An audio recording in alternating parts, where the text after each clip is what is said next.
History has a funny way of repeating itself, doesn't it? What's the saying? Those who forget history are destined to repeat it. Well, I don't think we forget a lot of things on how the Browns go through injuries, quarterback injuries. And as much as I try to not make the comparison between Deshaun Watson and Baker Mayfield, over and over and over again, it seems like every little pit stop and every little pole mark here, everything seems to be coming to happen again. The same things. Guarded injury, not really saying what it is. Now we've got the actual injury starting to leak out. Will the pressure start to mount if Watson can't play this weekend? That's when you start to get dicey. That's when things start to not be on the same page with the organization and the quarterback trying to make an excuse for the injury or why he isn't playing, or if he is playing, why he's playing poorly. What does all of that equal? You bundle all of that up. You stir that big old pot. You know what that is? Dysfunction. And I don't think the Browns are there. I thought they moved past all of it. But as we start to get more and more on what Deshaun Watson's shoulder injury actually is, I have more flags being raised. I have more questions to be asked.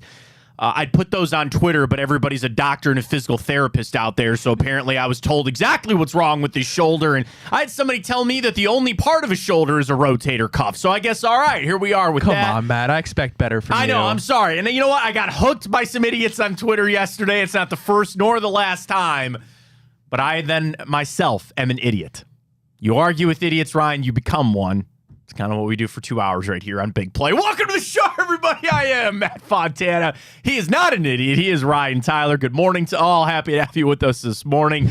We'll get into the Watson shoulder thing, a debate that I just have no time for because I think it's useless, and that it's DTR versus PJ Walker. I got a take on that. We'll get to that coming up. We got a little Cavs to get to, a little preseason lid lifter last night. Hey, they covered. Not that I'm betting on preseason basketball like a degenerate. In fact, Ryan, I shouldn't be betting at all. I thought the Orioles... I thought the Orioles had it. Matt, so my college, my grace period, my grace period just ended for my student loan, so I'm just going to fade you until I pay them off. Okay. Got to get... Hey, weren't those taken away? We don't talk politics on this show. We're not getting into it. I sure hope so. I don't know. thought those were getting taken away. It was going to get taken away, and then it wasn't, and now it's back on. Who knows? So we'll get to the Cavs a little bit, really, because ESPN put out they're doing their top 100 players. They did 100 to 51 yesterday. They did 50 to 11 today, and all for the... we discredited Jared Allen. I didn't know if he'd be in there or not with the injuries last year, but he is in there, so the Cavs have 4 in that 50 to 11 range to tell you where they shake out. We got the morning update. We'll get to Time Hop and CBS. Stars that could be on the move in the NFL come the trade deadline. There were 2 that had the Browns as a potential suitor. And one of them, I put on social media that if the Browns traded for this player, I will walk across the runways here at Burke Lakefront Airport where our studio is at, probably break a bunch of FAA regulations and be banned from flying forever. It's okay because I don't fly private. I probably never will, so it doesn't really apply to me here. I will walk across that airfield right there and jump into the lake.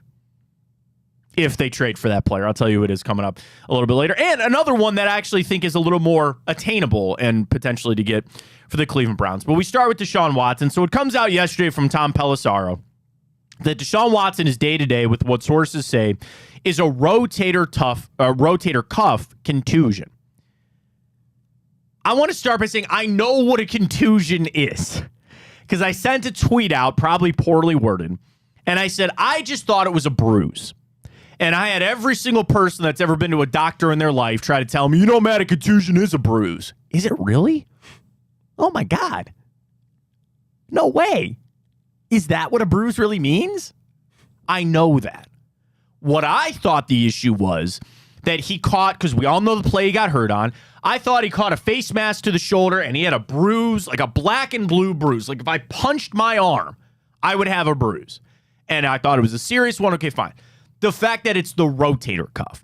And then again, I had people try to tell me, well, Matt, the shoulder is the rotator cuff. And that's the encompassing the whole shoulder. And then somebody tried to tell me about shoulder capsules. Okay, all right. Great. Okay, fine. There's a lot of things in your shoulder. Okay, fine. The fact that this information is coming out is a little concerning to me. Because when I think about where the Browns are at with Deshaun Watson, are they handling this properly? Is a question I think a lot of Browns fans have. And I come to 3 major junctions with this when it comes to the Watson injury and the Browns handling it. Number 1, they knew what the injury is, and they kept it guarded. I would believe that that is the most likely scenario in all of this. As much as you and I want information, we're not privy to Jack Conklin's MRI on his knee, okay? I didn't get Nick Chubb's x-rays. You and I don't get that information. Nor should we. But we live in a world that you want to know what's going on with the Browns quarterback. You want every little piece of information, every little update. I'm telling you, Ryan, if there was a podcast or if the Browns put out a rehab, like if there was a static video of watching Deshaun Watson go through his shoulder rehab, people would watch that because that's how much information they want. But you can't get that. So I believe the Browns knew what this injury was, and they kept it guarded and tried to play the game that he might play this weekend, or truly believed that he was somehow going to make it to Sunday. All 3 of these that I'm going to go through, there's a failure in each of these. So the first one, that they knew what the injury was. The failure was believing that he was going to be able to play. I don't want to say that was a misdiagnosis because I don't know. I wasn't in there. And things can change. Doctors will tell you how many times on any injury that you have, it could go ahead of schedule. It could go behind schedule. It doesn't respond to the treatment. I don't know those things. So that's the most likely thing. They knew what the injury was. They failed by putting faith into he would play against Baltimore, and he didn't. And they know what's going on, and they're going to proceed there. That's number 1. Number 2, unlikely, but the failure, they didn't know what the real injury was, that he truly was misdiagnosed. And I don't know that. So I'm going to believe that that is actually the least likely of all of the scenarios of what happened. That they looked at his shoulder and they, oh, you'll be fine. It'll be okay. And in reality, it's something deeper. It's something bigger. I doubt that with today's medical field and the Browns and all that kind of stuff.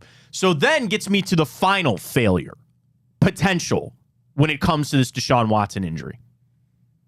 And it's exactly what happened yesterday.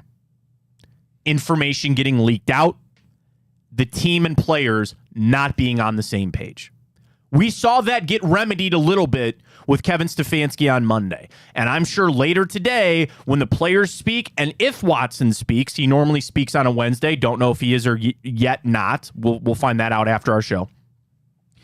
But the failure there was having the company line. Nobody talk about it. Everybody say that it's day to day, and don't give the false hope that we gave last week that he was going to play. But make no mistake, there is a failure that now information is coming out. Who told Tom Pelissero that this was a rotator cuff injury?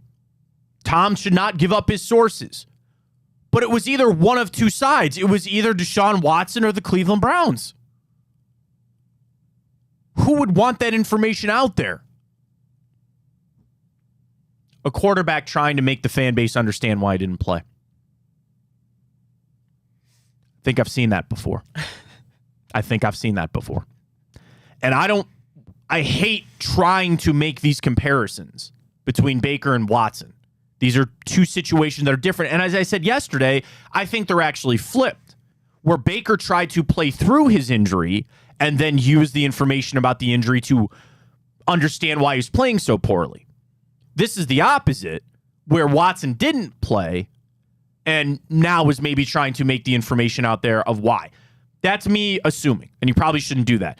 But Ryan, I don't like that information out there. In a job that we have where we talk about information and I want sources and so we can discuss them and talk about it. It goes back to what I started the show with. You, me, and everybody, we all want this. We consume, we crave all of the information that we can get about injuries or about our players coming from the standpoint we want the Browns to win. And I know that the Browns winning is directly correlated to Deshaun Watson's injured shoulder. So I want as much as I can get to say, okay, maybe we're okay with this or maybe we're not. Where the Browns, they don't want that out there. No team would want that out there. It serves no purpose for them. The only people that really need to know how bad that shoulder is are the doctors at university hospitals. Shout out to them. They're amazing. They're great. Had surgery at university hospitals. Went very well. Thank you very much. Shout out to Dr. Oliger. Good guy. The Cleveland Browns and Deshaun Watson. Those are the only three groups of people that need to know exactly what's going on with Watson's shoulder. The doctors, the Browns, and Watson. And that's it. Everything else serves no purpose. He's under contract. He's here. He's a member of the Browns. This isn't somebody that's out there trying to get the right information out about an injury because they're searching for a contract. This is he going to play Sunday?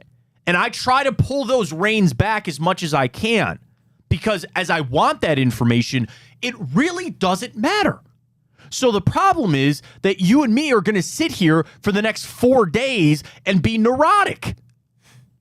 That's the price we have to pay. Where we sit here and line up our fantasy teams and I get ready for our bets with Tipico and I want to know, okay, is Watson playing? The line's already moved again, by the way. Sit here and, okay, am I going to get this bet in? Or it really serves no purpose. But it's the optics that I think is what is bothering fans. If the Browns straight up came out and they said, we know what's wrong with Deshaun Watson, and we're not going to tell you. We have a handle on this. What I need is a little bit of strength to say, we got this. We have this. It's okay. Maybe I'm wrong for not giving them benefit of the doubt or having the trust in them that they have this and they have it covered. And maybe that's what I need to start doing, is just believing that they got it. We're good. It's okay. And the shoulder, it's not a magic fix. We're going to do everything we can to get Watson there, but we got this. Because I feel the opposite right now. I feel like nobody knows what's going on. Nobody knows how to approach this thing, and nobody knows how the hell they're going to beat San Francisco on Sunday. And it kind of goes back to maybe I shouldn't. Maybe I just need to put this aside. I need to not think about it. I need to throw this away, but I can't. Because it's the Browns and it's a quarterback. I'm not talking about if Wyatt Teller's going to make it to the game. This isn't something, it's the quarterback. It's the most important position. It's the one that we have needed and searched for decades. It's the guy that I was told would be the fix. I was told, as you were as fans, that Deshaun Watson is the guy to take us where we want to go. I can't help but feel neurotic. I can't help but feel afraid on how this is going and how this is handling. And to be frank and honest too, do they have a track record of that? And again, the Baker thing is still relatively new and all that kind of stuff, but like other teams on how they deal or handle with this, I don't know if I see that. And you know, you could be worse. You could have an Aaron Rodgers thing. There's no drama there because he's out. Okay, he thinks he's playing this season. He's not. That's insane. And to come back to a Jets team that's just utter crap. By the way, the Jets littered on that CBS article for star players to get traded in the NFL. Littered. I'll tell you about that coming up probably about 9:30. Stay with us. But it'd be easier if it was Anthony Richardson. Hey, he's got an AC sprain. He's on IR. He's out for 4 games. It's the in-between that is really hard. And I think the most apt comparison might be Joe Burrow, right? Where Joe Burrow has an injury, has not yet missed a game, by the way, but it's different. It's a leg. Like, you need your legs to play football. There was an old adage, a former player, it wasn't Drod, it was somebody else. This was somebody that I heard years ago. And the adage back in the day was, if it was lower body, you can't play, because you can't play football if you can't run. If you can't, even as a lineman, if you can't move, if it's an ankle, if it's a knee, it's a hamstring, you can't play. But the old adage used to be, if it was upper body, you play. Shoulder, finger, even back in the day, concussions, which is a very scary thing to think about. But you find a way. This is flipped. but it's the quarterback. If Deshaun Watson can't throw, there's nothing he can do. Joe Burrow can still throw. And I understand he needs his legs to do that, and the calf is still very much, it seems to be, bothering him. But think about that. He suffered that injury in preseason. So he had 3-4 weeks before the season even started, and I'm sure it's regressed from time to time. But that's the most apt comparison that I have.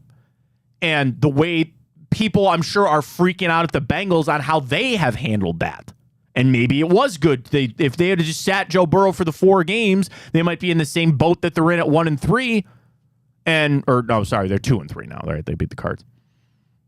They might be in the same boat, and Joe Burrow might be healthier. The same thing for Deshaun Watson. This is why it's so hard. It seems like it's bad enough to impact and hamper his play, but it's not bad enough to sit down. And that's where even more I need the comfort from the Cleveland Browns that they have a handle on this, that they got it. And I'm sorry. I don't feel that this morning. And that makes it even worse. Yeah, so I feel like with the bye, obviously it was very helpful. We got lucky, the fact that we needed it that early, because in most cases, you don't want that early of a bye. But the downfall of that, I would say, as fans, and why I'm neurotic as well, as you mentioned, is we were left with that bad taste in our mouth after the Ravens loss, and we didn't have an opportunity to go out on Sunday and, get some momentum going again. Well, not to cut you off, Ryan, but like Sundays, the Ravens game, I just flushed that. Yeah. Like, that is the crazy thing. The games are actually secondary to me at this point. The Ravens game, I take nothing away from that. What did you want them to do? I said that the Monday after on this show. There was nothing I was going to take away from that game. I maybe feel the same for Sunday, depending on that situation, right? But I will look at this in the big picture. Do they have a handle on this for the rest of the season? If the Browns came out today, I'm not saying they will or won't, I have no idea. If they came out today and they said Deshaun Watson has to sit again, the shoulder is not responding, we're going to work on it as best we can, we think this is the best course of action, I would actually feel good about that. And do you want to know why? Because at least they know what's going on. At least they have taken control of the situation. Do I know that the Browns need Deshaun Watson to beat the 49ers on Sunday? Yeah, clearly. And if he doesn't play, it's going to be an uphill climb. Sure, I understand all of that. But at least there was like a decision made. You know what I mean? At least there's something to be said. We got a control on this. It's an uncontrollable situation, though. Is it not? It's an injury. You don't know how it's going to respond. You don't know how it's going to go. And I think that is what I'm craving, stability in an unstable thing. There's no you can't just show up and just say, oh, yeah, he did all this treatment. He's good to go. He's fine. The shoulder's good. There's no surgery to be had. It's not a broken bone where, hey, you broke your arm's healed, you're good to go, right? This is something that I'm asking the Browns, and I understand this is a really hard ask. I'm asking them to exude this control in a situation that they can't. So if they came out and they just said, we're sitting down to Deshaun Watson, and at least I would have the solace that they know what's going on. And they have tried to take control of the situation. But also, there's jobs on the line. You need him to play to win. And there are the optics to the fans, to the rest of that team in the locker room, on all of it. But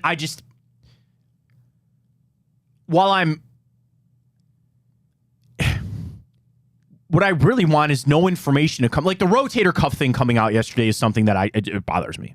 It bothers me because that means there's a leak, or that means that information is starting to get out. And Stefanski's going to be asked ad nauseum about it today.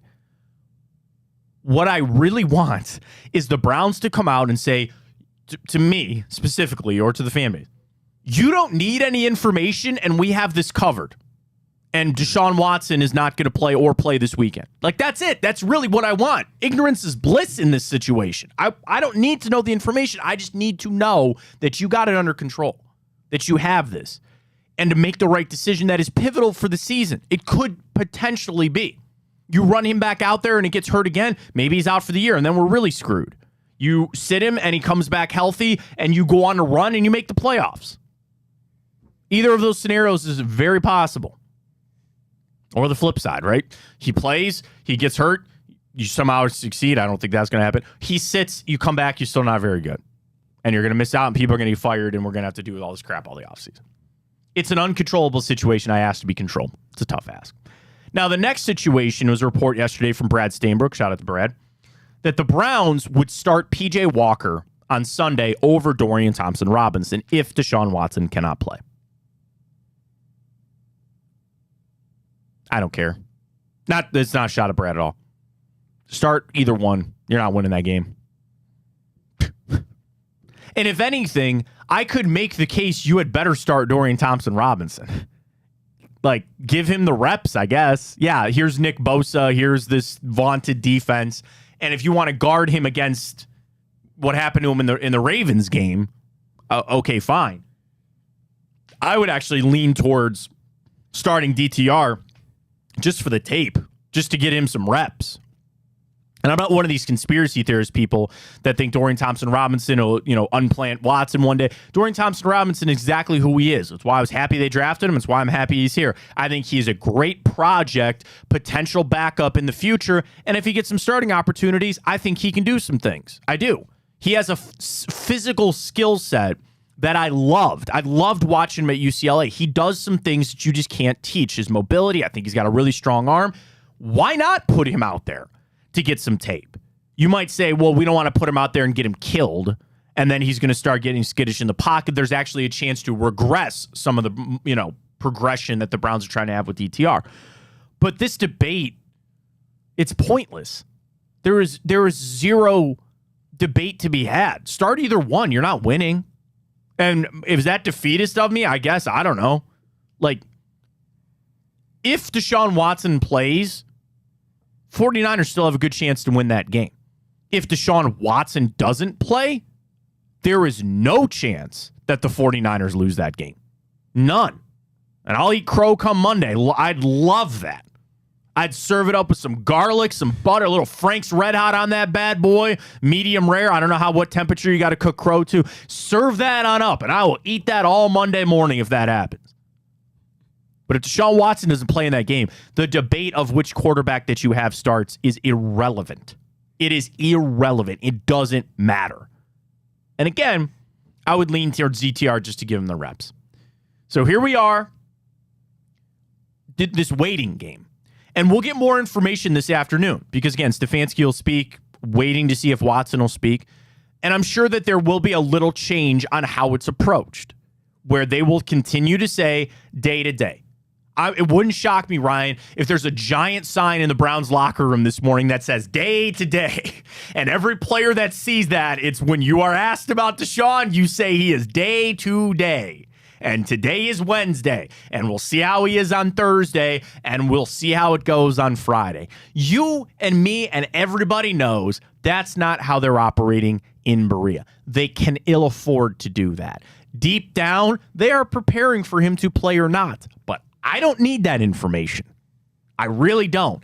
And I hope that doesn't come out, because then that would continue to show me that there is some sort of leak, or that again, the dysfunction is not being on the same page. Like that when I think of the word dysfunction, I first think of Hugh Jackson, by the way. But how many times in a press conference, like, there's no dysfunction here. What are you talking about? Todd Haley and I are best of buddies. Oh, what times that was. The dysfunction is when everybody is not on the same page. And it takes somebody to sit down and say, this is how we're going to approach this, and get on board with it. But there's also a little element that, for a second, if you'll indulge me for a second here on the show. If this was from Watson, which I don't know that, because again, according to sources from Tom Pelissero, this was a contusion to his rotator cuff from Deshaun Watson. My mouse stopped working. Hang on. I want to go back to the tweet. Tom Pelissero yesterday. Deshaun Watson remains day-to-day with what sources say is a rotator cuff contusion.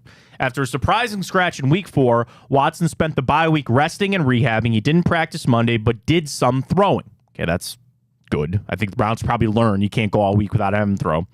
and status is TBD for Sunday's game against the 49ers. If that is coming out, that is meant to be an excuse / understanding of what is going on. Because when you hear he's got a shoulder bruise, because Ryan, am I wrong that that's what we kept going with last week? That's what everybody just heard as like, oh, it's a shoulder bruise. Yeah, that was the consensus, but clearly we're not in the know. Well, that's what I'm saying. So now this comes out to make it sound more than it is, right? When you hear the words rotator cuff, that's made it out to be this how I viewed it. I viewed it as he took a helmet to the shoulder and he's got a bruise. Just as I was sitting here, if I punched my arm, I'd get a bruise, right? This is out there for who?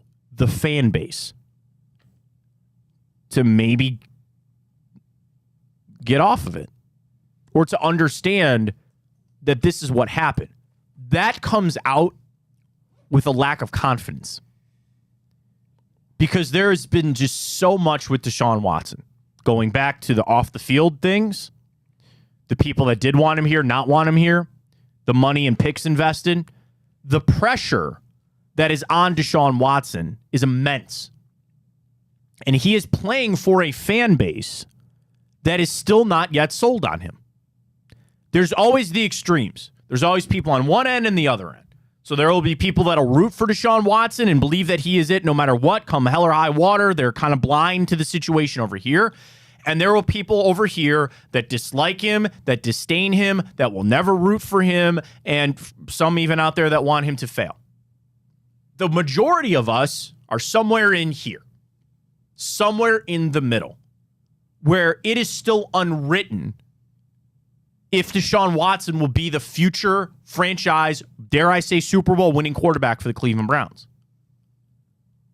So it's unwritten. There's an uncertainty to him. So he wants this out there to understand, people are going to make their judgment. So if I hear, oh, he's got a bruise, there are some people out there saying, well, what the hell is that? Why are you not out there playing? What are you doing? Get out there. Fight through it. And then this comes out to well, wait a minute. It's a little bit bigger than it is. It comes from there's uncertainty. There's still a fan base out there that it's unwritten. Here's the best way I can explain it this way. If this was happening with Patrick Mahomes or even with Joe Burrow down in Cincinnati, if they just boxed up Joe Burrow and they said, he's done, we're cooked for this season, we're going to have to tank, Zach Taylor's going to get fired, everybody in that fan base will still say, yeah, but Joe Burrow's still damn good and he's still a franchise quarterback and we'll run it back next year. That happens to Patrick Mahomes. That happens to Jalen Hurts. It happens to some of these quarterbacks. There's no question that they are still the guy. There is no question about the fan base still being behind him. That's not what we have in Cleveland. And that is where this, I believe, this is just me, that's where some of this is coming out. It's trying to make the reasoning on why he didn't play. Because he still needs to win the fan base over. It's because he still has to win the fan base over. Knowing, again, there's a piece of people that are already won over and forever will be won over, and there's a group of people that'll never be won over, no matter what. And you are right for your opinion. Whatever your opinion is, you have a right to have it, and it's okay. Are you telling me that's how the world works? That's how the world works. It's crazy, wow, Ryan, that other people can have opinions, and they're entitled to them, and they're right in their own opinion. I've never heard that before. I like that idea, though. We now run a commercial for your next political. There's a big election coming up. Not getting into that. I think if you've been with the show for a little while, or if you know me, we don't talk politics because I hate it. I hate it to my core. Here's what I always say. You get to vote and I get to vote. That's it. You can vote for whoever or whatever you want, and I will vote for whoever and whatever I want. God bless America. Go Browns.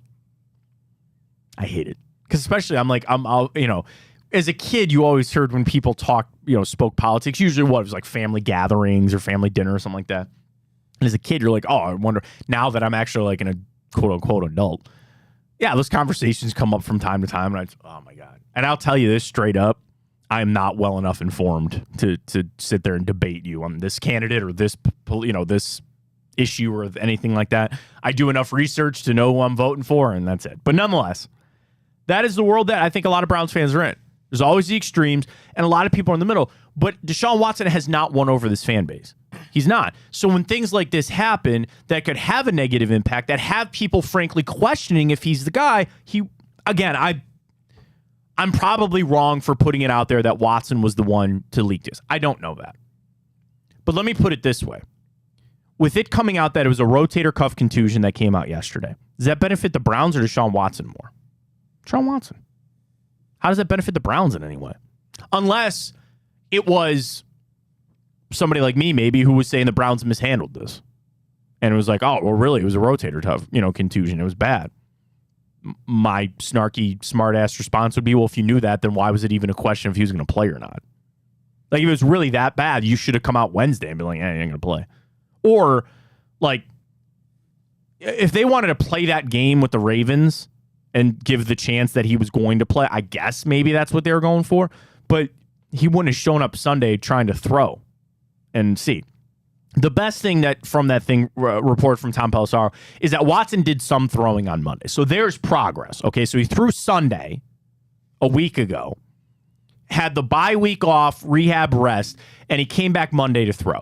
At least the Browns semi-learned from that. Like, we just need to see him throw. We can't do what we did last time. We can't have him sit all week and then show up Sunday and try to throw and then all of a sudden be screwed.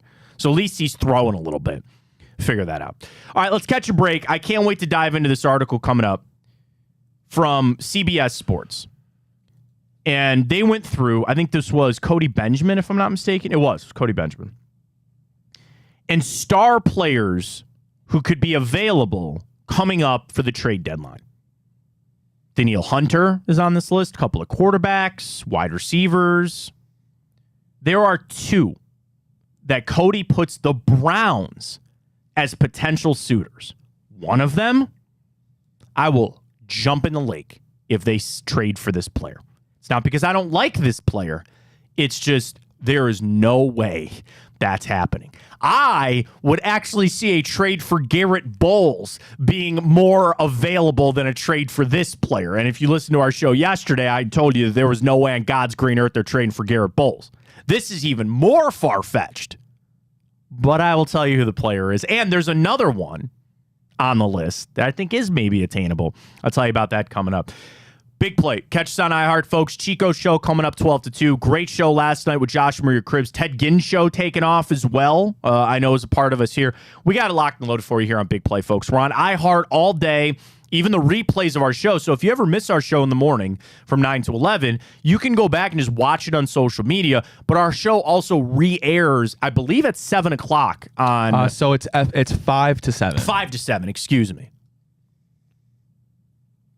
Why'd they pick that slot, Ryan? 5 to 7. I don't know. It used to be my old slot.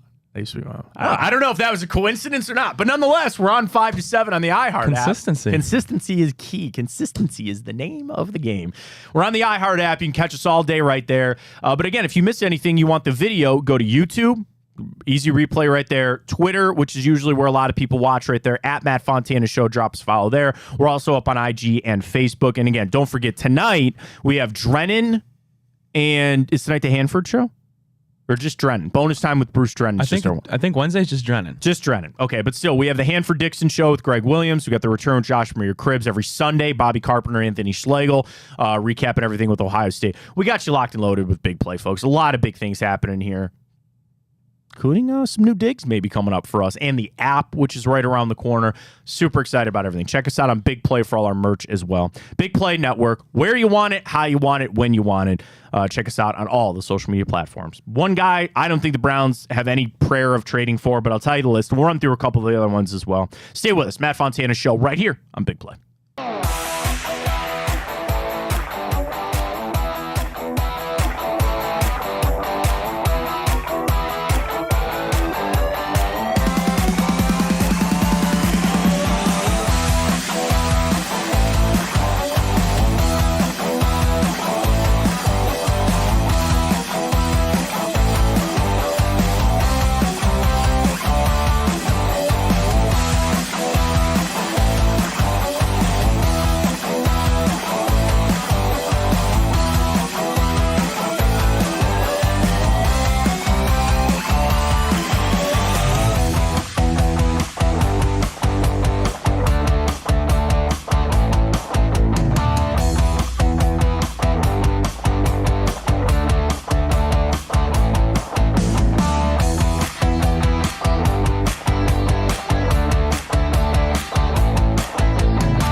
All right, back here on the Matt Fontana Show, we'll get to CBS, Cody Benjamin, with the star players in the NFL that could be on the move, and two of them potentially to the Browns. We'll get to that coming up.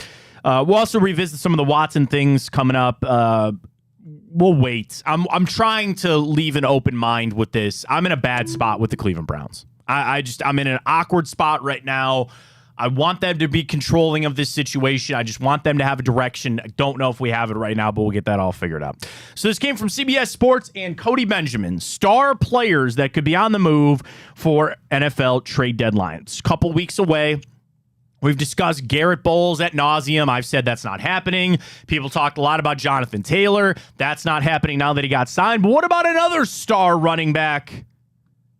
Derrick Henry. Cody Benjamin, potential suitor, Cleveland Browns. He writes, Henry's long been the heart and soul of the Titans' old school offense, but he's pricey, aging for the position. He'll be 30 in January, and he's already averaged fewer than 4 yards per carry in 3 of Tennessee's 5 games so far. Oh, wait, what was one of those games? That's right. On an expiring deal with another guy, Tajay Spears, take over there. There's little reason for the Titans to not auction such a well-worn back regardless of his resume. The challenge, of course, is realizing their playoff window is finally and truly closed. It was closed when they decided to bring Ryan Tannehill back. It was closed when they decided to draft Will Levis, okay? They're in a full-blown rebuild. Mike Vrabel's going to leave. I think he probably should go back to college. I don't know, whatever. So then Derrick Henry would be on the block. So Derrick Henry's contract, which it was also, we'll get to this, they had an article about how Jonathan Taylor's contract is going to affect the rest of the running backs. Do you realize, Ryan, that of the 5 highest paid running back spots, 3 of those deals were done 3 years ago, with Jonathan Taylor getting done to be third. So there's no new money out there for the running backs. Christian McCaffrey, and then Taylor we're talking about? So the top 5 contracts for running backs. And Chubb was done in 21. Yep. So he's 5. And this is average per year, not total. Okay. So McCaffrey average per year is $16 million. That was done in 2020 with the Panthers. And Barkley got, what was it, 12? Well, yeah, but he's not in the top. He didn't crack the top. He's just behind Chubb. Oh, okay. So Kamara is second at 15, but again, signed his deal in 2020. Jonathan Taylor this year, $14 million per year. And then there's Derrick Henry, 2020, an average of $12.7 million for the year. So this season on that expiring deal, he has a cap number of $16 million. That's his cap number. He has a base salary of $10.5, a prorated bonus, and I think a workout bonus has probably already been paid. So the way that the Browns could approach this is he's owed, again, 16 on the cap, but an average of, so again, 16 is probably what you got. You're not going to pay all of that. Even if it was a 10-6 split, you pay $10 million, they paid $6 million. Why would you trade for Derrick Henry? Why? You're going to give up draft capital that you don't have and a position that you probably won't need next year. I understand that there's concern with Nick Chubb, as there should be, coming off this injury. He had the one surgery. He's supposed to have another one, and he probably won't be ready for the start of next season. And that's a tough pill to swallow for Browns fans. As much as I just talked about the Titans having to turn the page on them not being a playoff contender, there's a world that the Browns need to turn the page that Nick Chubb is not their elite starting running back anymore. I'm not turning that page right now, and I want to leave that open for him to return. If you go sign Derrick Henry or trade for Derrick Henry, even on a 1-year type of rental, I'd actually rather go get Garrett Bowles, who you could potentially sign to an extension, and he could be your left tackle moving forward. If you really feel like the Browns front office, Kevin Stefanski, if they all sit there and you say, you know what? Running back is actually what we need. We cannot make this successful without a running back. Well, then, okay, go trade for Derrick Henry. And the thing is, a 2 would probably get him. I don't see anybody giving up a 1 for Derrick Henry. He's not a quarterback. He's going to be 30. That is actually attainable from a draft pick standpoint. And if you want to say, oh, yeah, all the money that we saved this year, we'll eat a little bit up for Derrick Henry. And don't get me wrong, I'd be intrigued. Shout out to Rob on Twitter. Rob tweeted, because I said I would go jump in the lake if they traded for Derrick Henry. Rob asked, he goes, jump in joy or in sadness? And I would say probably be happiness and joy, but it's just, I'd jump in because there's no way that's happening. I see no world that the Browns would make that move. Now, the Titans moving on from him, yeah, of course. The other suitor that Cody Benjamin put for Derrick Henry, the Browns and the Buccaneers.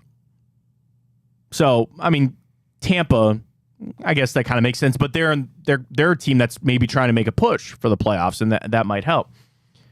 I mean, we just saw Derrick Henry. And you understand that we dominated that offensive line. And if he came here, it would be a better offensive line. But Ryan, am I crazy to watch him and say, you know what, he's just not the same Derrick Henry anymore? No, I mean, like you said, he's 30 years old, and he's a freak of nature, don't get me wrong. Yeah. But the trend in the NFL, really, if you look back, guys like Saquon, guys like Zeke, their best years were their rookie years. Or even just, I'll give you this, rookie year, sure, but age 24, 25, 26 seasons. Yeah. Quarterbacks can be rare that they can have 10 good years in the NFL. Wide receivers, it's not crazy to be Calvin Johnson and have a nice 8-year run. Running backs, it is just 2 or 3. The Emmitt Smiths of the world are not here anymore. You have got, give me the last really good running back that had a 5-year run where they were just beasts.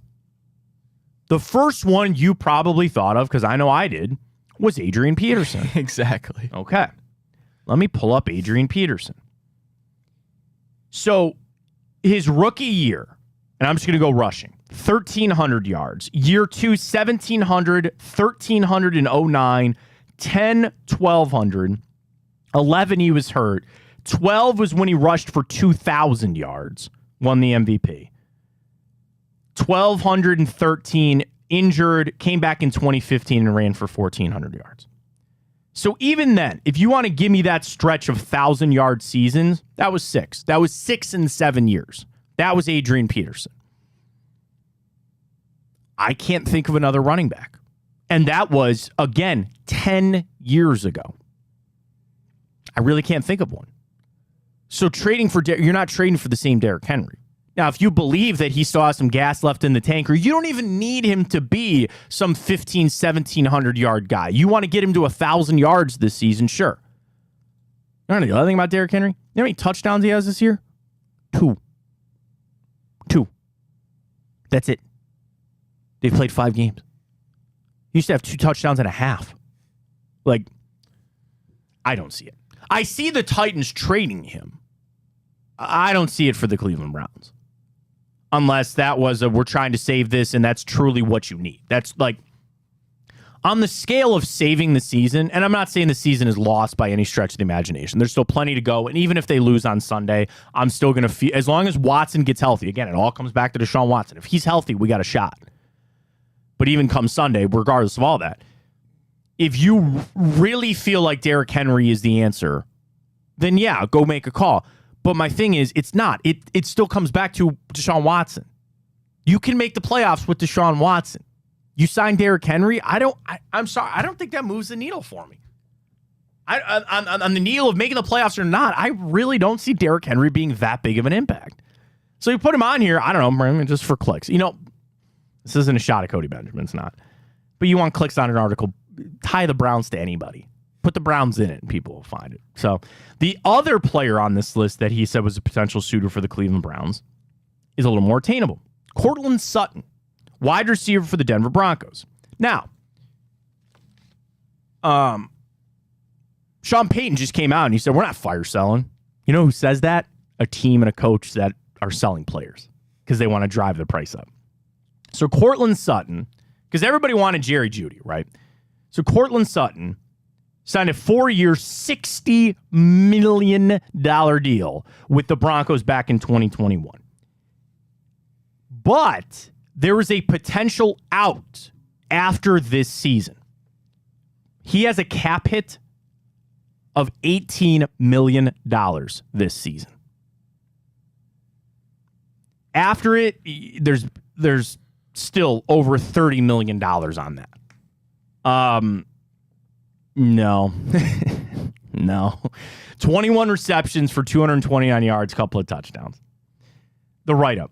Sean Payton downplayed the speculation availability of both Sutton and Jerry Jeudy prior to the season, but now they're off to a 1-4 start. They've already traded Randy Gregory, and a full-on seller's mentality. All bets are off. Jeudy feels like a safer bet to stick since he's only 24, but rookie and Ryan's guy, Marvin Mims, has emerged to help Payton maybe agree with Cortland Sutton on the way out the door. I don't see that either. And all these trades, I don't, okay, you give up a 2 because then you have to pay all this money for Cortland Sutton. I don't believe the wide receivers are a problem on this team. They're not. They're not. It's your quarterback is hurt and then was not playing well even when he was healthy. Donovan Peoples-Jones is good. Amari Cooper is very good. I think there's a world that Elijah Moore can find a place in this offense. Start throwing it to Cedric Tillman. You're asking me who I'd rather see targets for, Cortland Sutton, and you got to give up a draft pick for, or Cedric Tillman, who's already here. Give him to Tillman. I don't see any of these trades. I really don't. And it comes back to, I think the Browns might make a move somewhere.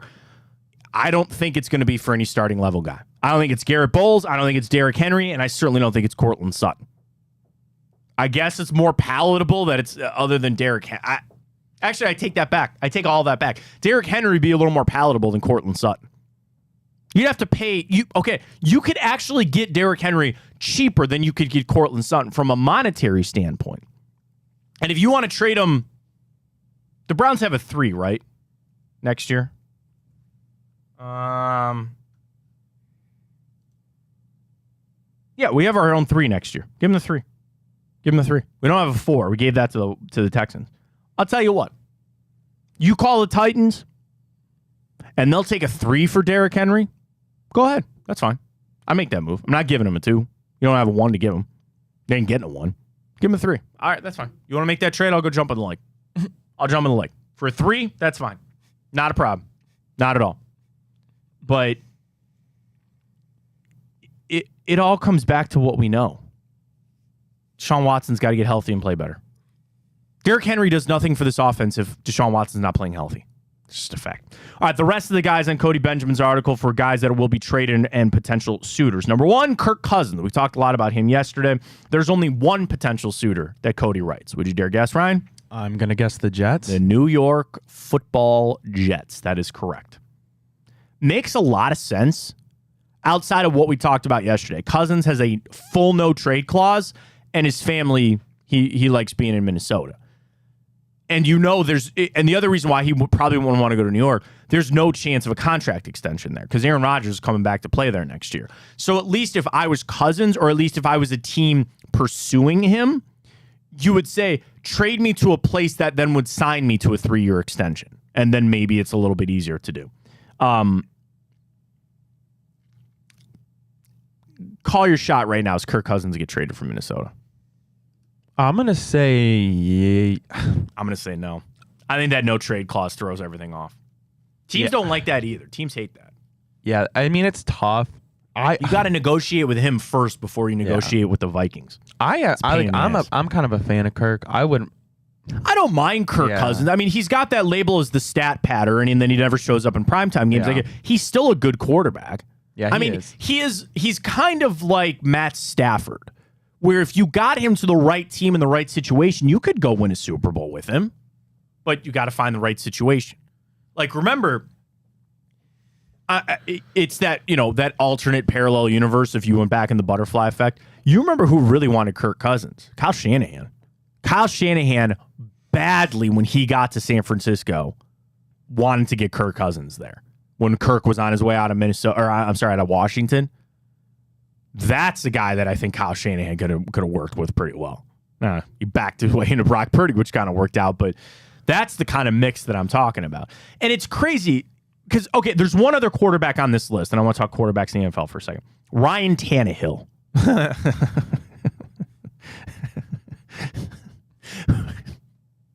Who in their right mind is trading for Ryan Tannehill? I've long said this, man. I think he sucks. Yeah, you have been on that train. He is bad. I've never thought he was good. Ever. There's two suitors from Cody Benjamin. The Jets that would be an upgrade on Zach Wilson, or the Falcons. Desmond Ridder. Yeah, I mean, I guess maybe you could see as a team that says again, like, we're winning, we're kind of still in the playoffs, but this guy could push us over. And that gets me to kind of a take on the quarterback situation where, and I'm 34. I've been doing this job for coming up on 15 years of doing this. I don't know if I've ever seen the NFL with so many answers at quarterbacks. Like, I kind of grew up, and maybe it was a lot because it was the Browns, but I grew up where there were always 6 or 7 teams that needed a quarterback or were in the market for a quarterback or were tanking for a quarterback. We actually really have a surplus of quarterbacks right now. And I'm going to pull up, because I want to make sure that I'm not missing anybody. Where's my pen? All right, we'll do it here. So the AFC East, there is only one team there that has a quarterback situation, and that's the Patriots. And Bill Belichick, by the way, came out this morning and said Mac Jones is still a starter. Okay. I've said it. Mark it down. They're signing Carson Wentz. I believe that. So that's one. Okay. AFC North. Think what you want of Ken Pickett, but there's no quarterback need or situation there. AFC South. Established, going to be paid starter. Oh, no, Trevor Lawrence got paid. Did he get paid? Did he get a deal? Am I crazy? What am I missing? I get him and Herbert confused all the time. Herbert got a deal. I know that. Did he get a contract? Trevor Lawrence contract? No, not yet. He will. Okay, so he's going to get paid. And then Tennessee. They legit need a quarterback. That's 2. AFC West. Chiefs, Chargers, Raiders, Broncos. Technically, none of them, right? Because Russell Wilson and Jimmy Garoppolo are paid. So they're not going anywhere. To the NFC, Eagles, Cowboys, Commanders, and Giants. Commies are the only one. Can't say Daniel Jones, he's paid. NFC North, Lions, Packers, Bears, Vikings. Vikings are the only one. NFC South, Tampa, they're riding with Baker right now. Falcons have some questions. Saints don't need a quarterback, and the Panthers just drafted Bryce Young. And then out west, not the 49ers, not the Seahawks, not the Rams, and the Cardinals are going to eventually try to trade Kyler Murray. So you know what? I'll give you the Cardinals. That's it. That's it. And of those 5 teams that I mentioned, how many of them would just prefer to draft a quarterback? All 5. With how you've seen it play out, your best bet is to draft a quarterback that turns into your franchise guy. So of all these trades for Kirk Cousins' deployment, and again, one of those teams was Kirk Cousins' own team. There's just such a limited spot right now for a guy like him. It's kind of, it's an arms race, as we know. That's a bad pun, and I apologize. But it's an arms race for the quarterbacks. And thankfully we got one, but there's actually a little bit of a surplus right now. Because to your point, Ryan, I agree with you. Kirk Cousins is a serviceable quarterback. Think about that. He is a serviceable quarterback that nobody wants. Nobody needs. Outside of, again, maybe Atlanta and the Jets for a future don't really need him. I want to start the narrative. I would love to see Justin Fields get traded to the Falcons. That would be such a fun place for him to play. And I think it makes sense for both organizations, unless the Bears truly believe they can turn things around with Eberflus and Fields. I could see a world where I'll tell you this, they're not. Then that's what with I'm saying. Eberflus. It's the game plan. They will fire Matt Eberflus, and then they will try to bring in an offensive guy to fix Justin Fields. Yeah. They'll do exactly what they did, Doug Peterson and Trevor Lawrence. Go get Frank Reich. Did you see his comments yesterday? It's already people want to read into he's taking shots. He's talking about David Tepper, their owner. And he said some owners are very hands-off and some owners are very engaged. And he said David Tepper is very engaged and they have meetings every single week. People wanted to read into that's like some big shot or something. I really didn't see it that way. But that is the playbook and game plan for fixing your team. You find an offensive-minded head coach and you draft a quarterback. It's not Bill Belichick anymore. It's not. The top teams all have an offensive play calling head coach and a quarterback that they paired with them, whichever comes first. It could be Miami. You already had Tua. You bring in Mike McDaniel. It could be San Francisco, where you have a genius in Kyle Shanahan, and he'll just make something out of anything. Andy Reid, already there, giving Patrick Mahomes. Thought you had that with Kevin Stefanski. I still believe we do have that, by the way. I still do believe that. You have Kevin Stefanski, who I think is a very good head coach. Here's your quarterback. Make some hay here. Let's get going. That's the name of the game. So, across the league. And then you talk about a draft coming up that has 3 or 4 first-round quarterbacks in it that all of a sudden will become available and recycle through. I don't think the NFL has ever been as healthy when it comes to the quarterback position as it is right now. Not saying that there won't be moves or there will always be teams looking for a guy. But the fact is that Kirk Cousins, who I don't think is going to get traded. I think the no-trade clause stops all that. He's going to stay in Minnesota. But the fact is that there's not 4 or 5 teams lining up for services of his. Is pretty crazy to me. All right, the rest, let's run through that before we get to the morning update. So again, this is Cody Benjamin, star players that he believes could be traded. He mentions Kirk Cousins, Ryan Tannehill. We already ran through Derrick Henry. Davante Adams.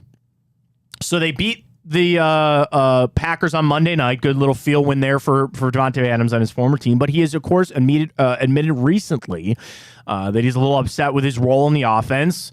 They're kind of stuck in neutral, in my opinion. Potential suitors for Adams: the Patriots, the Texans, which I think would be a lot of fun, and the Baltimore Ravens. Get him to the Texans. Dude, keep him away from the Ravens. Get him to the Texans. Keep him away from the Ravens. Please, God, keep him away from the Ravens. The Ravens have like an almost, I would say all-star, but look at their wide receiving core there in Baltimore. It's an all-time, it's names. Oh my God! Zay Flowers is probably the best of the bunch as a rookie. They have Odell Beckham. They have Devin Duvernay. They bring in Nelson Aguilar. They're dropping passes left and right. Should have won that game against Pittsburgh. They dropped 2 touchdown passes. Was it 7 drop passes in that game? Or I think they're averaging 7 drops per game. Keep him away from the Ravens. Please keep him away from the Ravens on Davante Adams. Cortland Sutton, we talked about. Cody brings up the Browns, the Cowboys, the Texans again. Cowboys, they need a wide. They should go get Davante Adams. They are void of playmakers in that receiving core. I like CeeDee Lamb, but he can't do it all himself. Danielle Hunter, pass rusher. Budda Baker, the all-pro safety. I wanted the Browns to draft Budda Baker so bad when he was coming out. He's turned himself into a really good player. But the interest for the Browns, Cortland Sutton, Derrick Henry on this list of potential trades. I really don't see either one of them happening. All right, hour 2 upon us. We're at 10 o'clock on the dot. So when we come back, we'll get you the morning update. I do have ESPN's top rankings for the NBA. They did the top 50 players from 50 to 11. All 4 Cavs players you would assume would be in there are in there. I'll tell you where they shake out. And I fell into a wormhole today. Of all 32 NFL stadiums and grass v. turf. They did this for all the stadiums on what turf they have. And then just, other events held and who owns it. I don't know. I fell into it. It goes back to the grass versus turf debate. So maybe we'll dive into that a little bit. We'll continue to wait on Watson as well. See if any news comes out this morning as we get ready to go for the Browns speaking a little bit later. So we got you all covered right here on the Matt Fontana Show. We are brought to you by Tipico. Should I get my wallet out and just hand the money over to Tipico right now? I am so cold on baseball. Well, we have a triple header tonight, right? Come on now. I'm going to do the fade Matt, and you're going to be paying my student loans. Get signed up. Tipico, baseball playoffs. Here's what I love for last night. I didn't even bet the first game. But the second game, I sat down. It was an 8 o'clock first pitch. I sat down. I hope my wife and I, we have our 3-month-old daughter. I love her to death. God bless her. She took a bottle for the first time, which is crazy because she's 3 months old. We've been fighting that for a long time, but whatever. Here we are. So big day in the Fontana household. I hold her most nights so my wife can sleep. My wife gets 3 hours of sleep a night. So I hold her, and what do? I sit down and I go, I'm going to watch this baseball game tonight. You know what I'm going to do? I'm going to throw $10 on it. throw $10 on it so I could watch, and then as soon as they hit that home run, I turned it off and I watched something else. But no, like that's my fun in the betting when it comes to Tipico. Am I going to become a millionaire on it? Well, maybe. I don't know. I hope so. But really, it's $5-10. It's pizza money on a game. Take a little bit of interest. So tonight, you're looking for something to watch. You really don't have an interest in who wins the ALDS? Throw $5 on it. Tipico. And now use that code BigPlay150. You get the $150 in bonus bets. Bonus money. It's money in your account to give it a try. Hockey is underway. We got basketball right around the corner for the regular season. And, of course, football rocking. We do our picks on every Friday. Get signed up with Tipico, folks. The entire Big Play Sports Network brought to you by our friends at Tipico. Use the code BigPlay150 when you sign up. You get those bonus bets, $30 dog pound bet, and bet with us all season long right here on Big Play. Morning update, Cavs. A lot to get to in hour 2. Stay with us right here on Big Play.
All right, we're back. Let's get to the morning update. All the stories that you got to know. Ryan, you got them? You going to go? Let's do it. All right, let's get to it.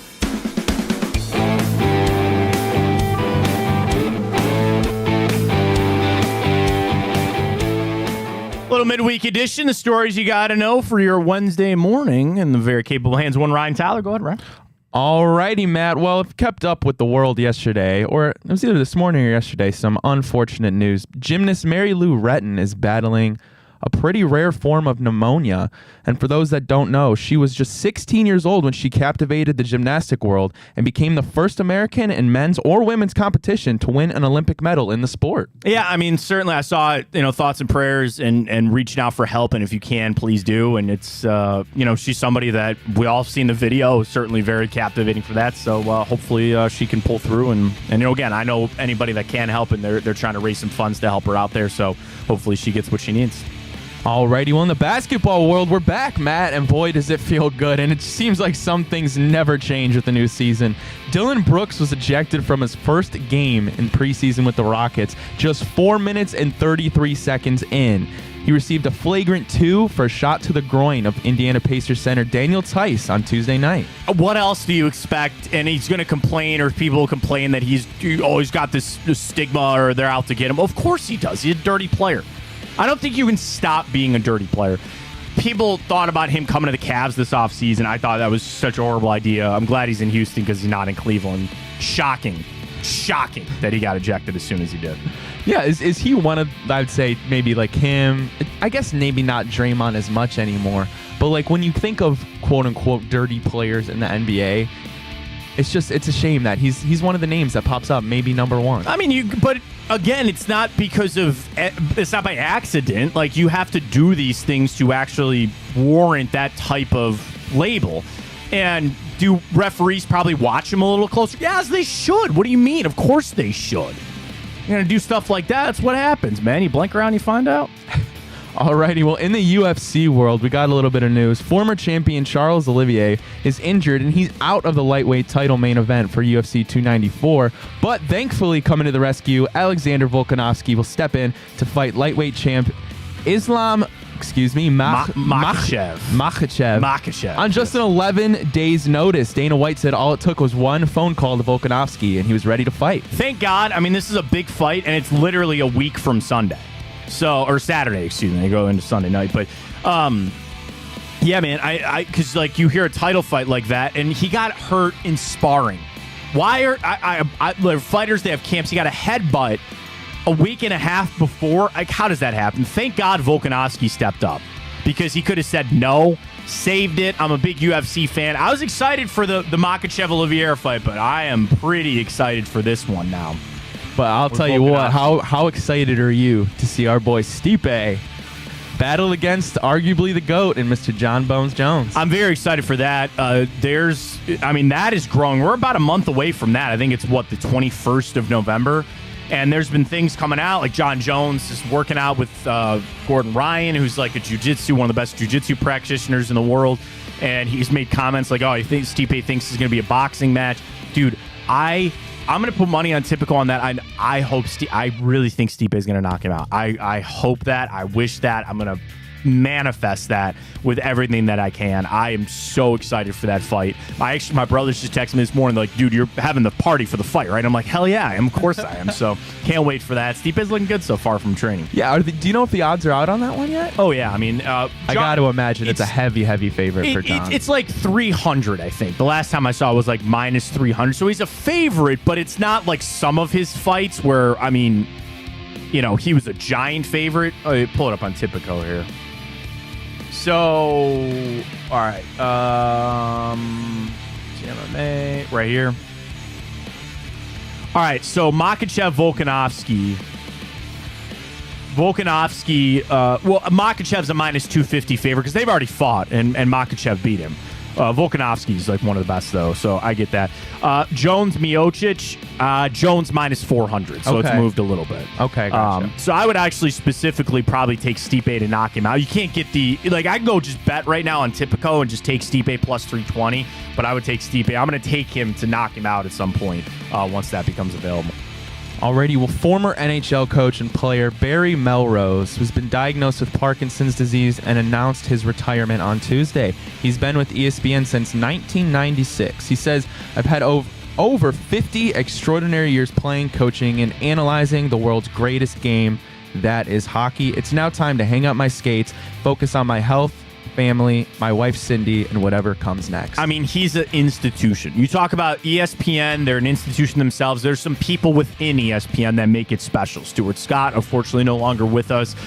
For me, Scott Van Pelt. Barry Melrose was one of them. Like, when you thought hockey, you thought Barry Melrose. So certainly thinking of him today, thoughts and prayers to him and his family. And again, hopefully, he's able to enjoy retirement a little bit. I know that is a very sad revelation with everything, but he's the best, man. You think hockey, you think Barry Melrose. I'm going to miss watching him. I really will. Yeah, I remember, I was probably in middle school, waking up real early every day, putting on SportsCenter. And while I wasn't the biggest hockey fan, I always appreciated him. And he just had an energy to him that it made me feel awake and it got me ready to go to school. So, for sure, yeah. So best wishes to him. But speaking of NHL, we had the opening, what do you call it, opening puck drop? Puck drop. I mean, they had the triple cast like on ESPN last night. Connor Bedard had an assist to start. Jackets start tomorrow night. I was talking about them. Blue Jackets fans, so they start tomorrow night. But I watched a little bit of it. I mean, I was more into baseball last night, but yeah, I'm happy to see hockey is back. Maybe we'll get some bets going there on Tipico. Yeah, it was cool. I was tuned into the Blackhawks-Penguins game. Obviously, I heard Connor Bedard's name every 5 seconds. Yeah, however, I will say I'm becoming a hockey fan because I am 1-0 with my bets on Tipico. There we go. So all right. That's maybe going to be your little thing. I'll turn to you for all the hockey betting then. Alrighty, last one. We talked about it a little bit earlier. I should say you did, Matt. But Mac Jones, no plans for Bill Belichick to move on and unname him the starter. How do you feel about that? Well, they don't have anybody better. What are you going to do? Turn it over to Bailey Zappi? They're going to start Mac Jones one more time, and then probably if Jones sucks this weekend, there's a lot of pressure on him. If he sucks again, then they'll go trade or sign for somebody next week. Maybe it is Kirk Cousins. Again, I'm just riding with they're going to sign Carson Wentz off the street. They can't keep going with Mac Jones. They can't. And at Belichick's point, he's at a crossroads where we talked about Dan Graziano's article where Dan feels like Belichick's just going to have to be fired or walk away after the season. What is Bill Belichick's goal? Is it to get to his win total to beat John Shula? Or is it to put the Patriots in the best situation as an organization? Now, each of those things can be true, but you're going to have to lean one way because Bill Belichick probably isn't going to do this for another 8 years and be coaching till he's 80. He's probably got, 2 to 3 more years of doing this, and he's got to win some games if he wants to get to that 27. I would lean a little more in the now, and that's why I would be on the phone trying to get Kirk Cousins. The biggest issue facing the Patriots is, their quarterback stinks, but so does their team. Like, their roster construction is really, really bad. They have no playmakers on that team. So even if you sign Kirk Cousins, that's just a little Band-Aid to get you through. They're in a bad spot. Oh, well, that's one less playoff team that the Browns have to worry about in the AFC. Great stuff with the morning update. We'll get to the NBA rankings now. So ESPN is doing this where they've done the top 100 players in the NBA. Yesterday, they released 100 to 51. Today is 50 to 11. And then I can only assume that tomorrow will be the top 10. And we'll see. So this is the 13th season that they have done this. ESPN's NBA rank panel consists of 150 reporters, editors, producers, and analysts. And it was asked to rank the players based on their predicted contributions, quality and quantity, for this upcoming season. So again, understand, this is not so much like a historic ranking. It's at the end of the season, who will be the best player? Who is the best players going into this season and this season alone? So there were no Cavs in 100 to 51, which is good, because they had 4 guys in the top 50. And we start right at number 50, Jarrett Allen. I feel bad, Ryan. I threw a little shade at Allen. I didn't even think he'd be in the top 100. Yeah, that is, well, I would say top 100 for sure. But yeah, top 50 was a little bit surprising to me. But it's a good sign, and I'm glad to see he's getting some recognition. He moved up 2 spots from last year, from 52 to 50 this year. Yeah, and it just sucks because obviously he exited the season with a very sour taste in his mouth and left in a lot of fans' mouths. So, but he'll be looking to bounce back, and I'm excited for the season. So this is from Dave McMenamin. Jarrett Allen remains a throwback center in today's jump-shooting NBA. But so long as the league has a handful of dominant big men still playing with a more traditional approach, Allen will be a coveted player to try to stop guys like Jokic, Giannis, Anthony Davis, and Joel Embiid. Two of those guys are in the East. The swing skill. Cleveland went 13-3 last season when Jared Allen got 10 rebounds and 2 blocks. Allen still missed 14 games, but the Cavs were number 1 in defensive rating, allowing 109.9 points per game, points per 100 possession. That's the metric in the NBA, points per 100 possession. They were number 1 in that, even with Allen missing 14 games. McMenamin says the more Allen can stay on the court and be aggressive, protecting the paint, the higher the Cavaliers can climb. I just kind of read into he missed some games, but when he is out there, he is that defensive force. And that is the problem, Ryan, with how it ended against the Knicks and against Mitchell Robinson. You question it. But I need this as much as anybody. Don't forget how good Jared Allen really is. Don't forget that he is one of the better, if not the best, big man defensive player in the league. He's a shot blocker. He's a rim protector. And as McMenamin writes, in today's day and age, you still need that. You still have to have that. So I was very happy to see Jared Allen, top 50, and all the right up there. Next up, number 40, Evan Mobley. Pretty high ranking there, but he actually dropped 2 spots, or actually 4 spots. He was 36 last year. He's 40 this year. Why he fell 4 spots from Dave McMenamin. After looking like a future superstar during his rookie campaign, Mobley was solid during his sophomore season, but didn't unlock a new level to his game as quickly as the Cavs had hoped. Stop there for a second. Were you underwhelmed with Evan Mobley last season? Right. I wouldn't. I think underwhelmed is not the correct word to use. So you would say he was just maybe stagnant. He was just level on what you kind of thought. I think there. I do want to see his game take a step up because obviously with that his type of body and his athleticism, and he can stretch the floor. Obviously not as well as somebody say Jokic, but I'm excited. You can tell with him, and you knew coming in he was going to be a bit of a project. And that's kind of what he still is. And so he's going into his 4th year? Correct. I think the potential and future is still right there in front of him. This is just his 3rd year. I believe it's either his 3rd year or 4th year. I think he's going into his 3rd year. And I'm super excited. And I will say this is a pivotal year for him in his development. And if he stalls again, that will be disappointing. However, I don't see that being the case. And I see him being, I don't think it's crazy to say right now he's a top 7 center in the league, and I'm excited to see him make that jump into possibly the top 4. I think the biggest thing with Mobley is the future. We always have said that the Cavs' future is actually directly tied to Evan Mobley. He's got that frame that you talked about that I think a lot of teams covet in the NBA. He upped his points per game from 15 to 16.2 this year. His field goal percentage went up 5 points from about 51 last year to almost 56.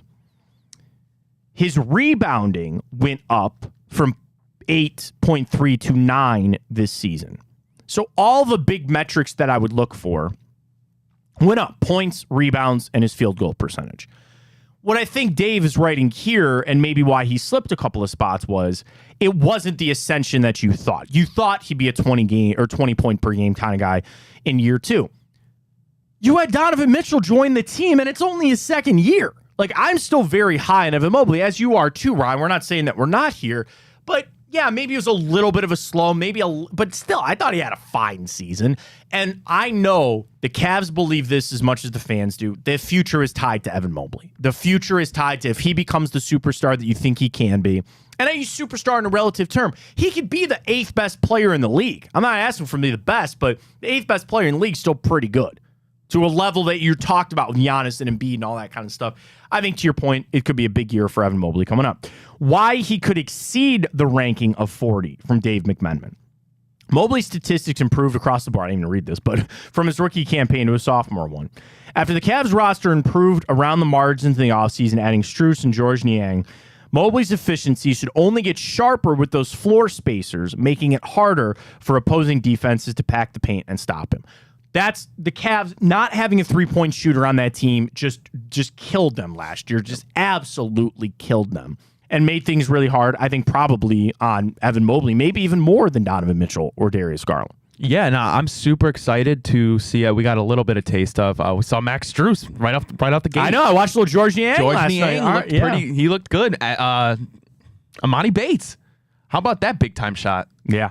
Darius Garland, big jump. He jumps 10 spots up from 46 to 36 in ESPN's top 50 players. Number 36, Darius Garland. Why he rose those 10 spots? He's just 23.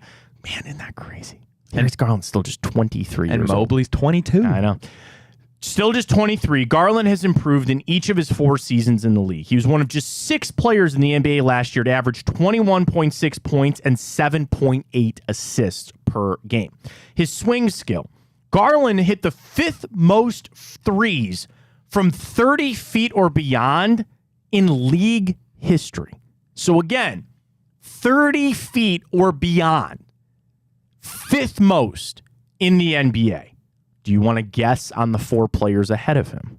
So this is an NBA history? NBA history. Okay, well, I got to guess Steph. Steph is 1. I'll give you a hint. They're all still in the league. Okay, Trae Young. Trae Young.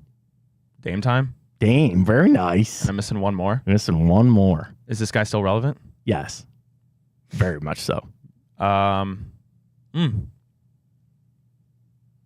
You're pretty good on Steph, Trae, and Dame. That's damn good. I'm just dudes that pull up deep. But not necessarily a guy that you would think of. Jamal Murray? No, good guess, though. No. That's what I'm saying. This guy is super relevant, maybe potentially the most relevant in history. LeBron. It's LeBron. Really? Yeah. So I'm saying you would not think LeBron, but it's LeBron. Okay. So again, the 5 players in NBA history to hit the most threes from 30 feet or beyond, like again, way behind the arc. LeBron, Steph, Trae Young, Dame Lillard, and Darius Garland. So there you go.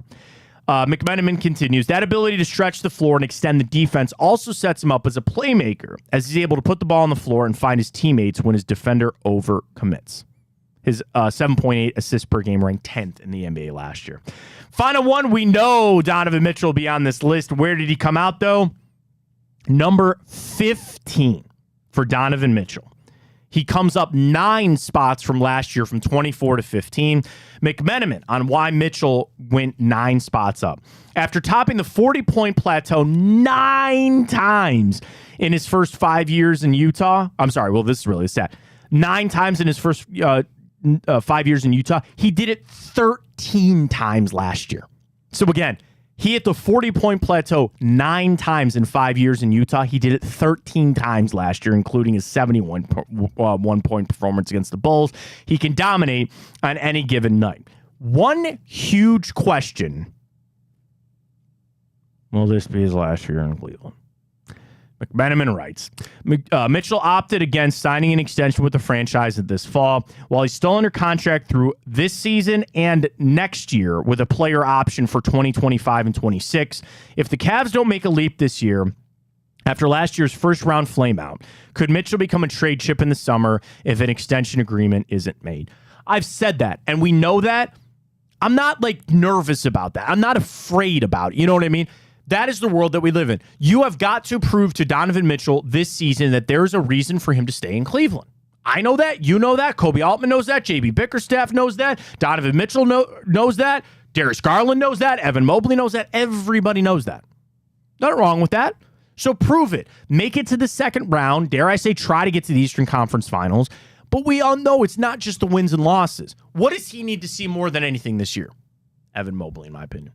Yeah. If Donovan Mitchell sees the growth that we just discussed about Evan Mobley, Donovan Mitchell's going to sign an extension here. The Cavs are going to offer that extension. They'd be stupid for them not to. In the NBA, it's not that simple, though.